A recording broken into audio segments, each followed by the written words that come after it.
If you like this video, why not subscribe?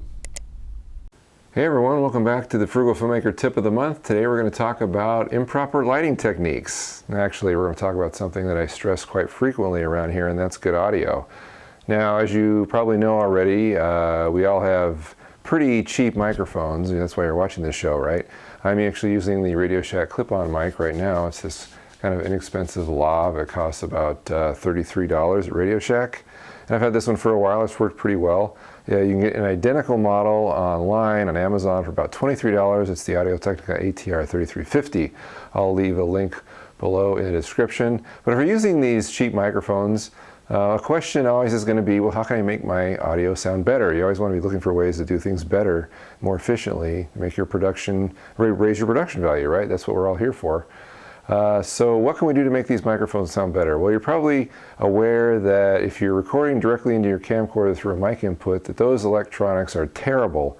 It's probably some of the worst audio electronics around, and they probably cut corners to save money when they slap those things in there. So I'm recording directly into the camcorder right now, so you can kind of get an idea what this undoctored sound is like. Very hissy, thin, not the best sound, and so I haven't touched it at all in post, which we'll talk about later.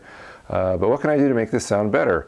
Well, the first thing you can do is just get a better audio recording source, such as a digital audio recorder. This is a Zoom H1 handy recorder. It's built for recording audio, so the electronics are definitely going to be better. Let's switch to the Zoom so you can get an idea what it sounds like. Okay, so now I am recording directly into the Zoom H1 here from my lav mic.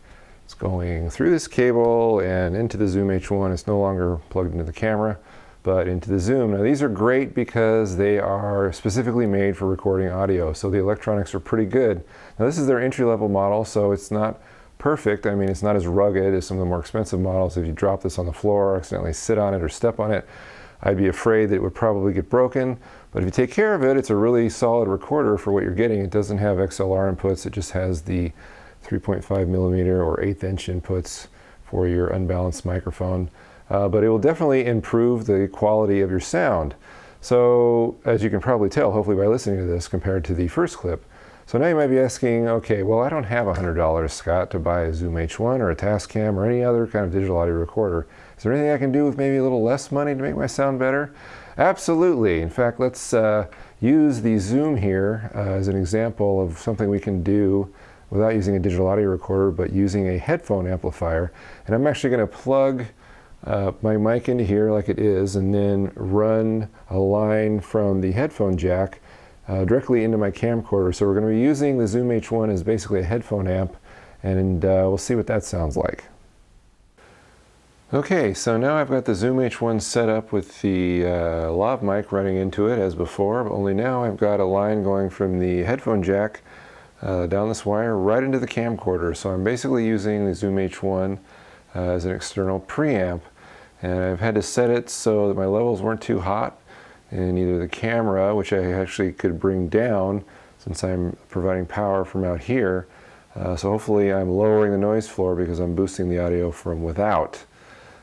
So of course this only works if you have manual audio control in your camera. It's not going to work if you have AGC or automatic gain control, but hopefully that's not an issue. So hopefully this does sound better. This is actually, I had to reshoot this because the first time I did it, I had too much distortion in the waveform and I was clipping, even though it didn't sound like I was clipping when I recorded it. So I'm trying to adjust over here and within the camera to get the right balance, and hopefully I'm getting it this time.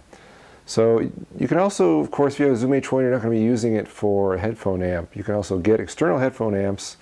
There's one that DJ over at DSLR Film Noob recommends. It's the FiiO headphone amp. I'll give a link to it in the description below. It's about $19. So hopefully you can use a headphone amp to give yourself a little boost while lowering the volume inside of your camera. Okay, so what if you don't have $19 to spend? What's something else that you can do to help your audio? Well, you can always do EQ in post, and I'm going to show you how to do that right now.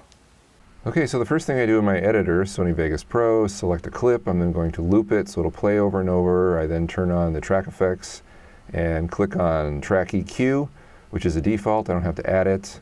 I'm then pumping up the bass a little bit. I'm going to roll off the front end or the highs, which should eliminate some of the hissing. The bass should add warmth, and then mid-range should help a little bit as well. Now any editor is going to have some kind of EQ, I would think, so this shouldn't be a problem. Plus you can then turn it on and off and see how it sounds, see how you're doing. Okay, so now we have again the worst case scenario, which is my cheap Radio Shack Lav right here, plugged into the camcorder to get as much hissing as possible, so you can kind of see now as I apply the EQ effect that I just showed you and go back and forth, you can get an idea about how effective it is. And of course this effect is good whether you're using this worst case scenario or whether you're using the best case scenario of the Zoom H1 or the intermediate scenario of the Headphone Amp. Applying any kind of a sweetening in post is always going to make your audio sound that much better. So it's always a good idea, just like color correction.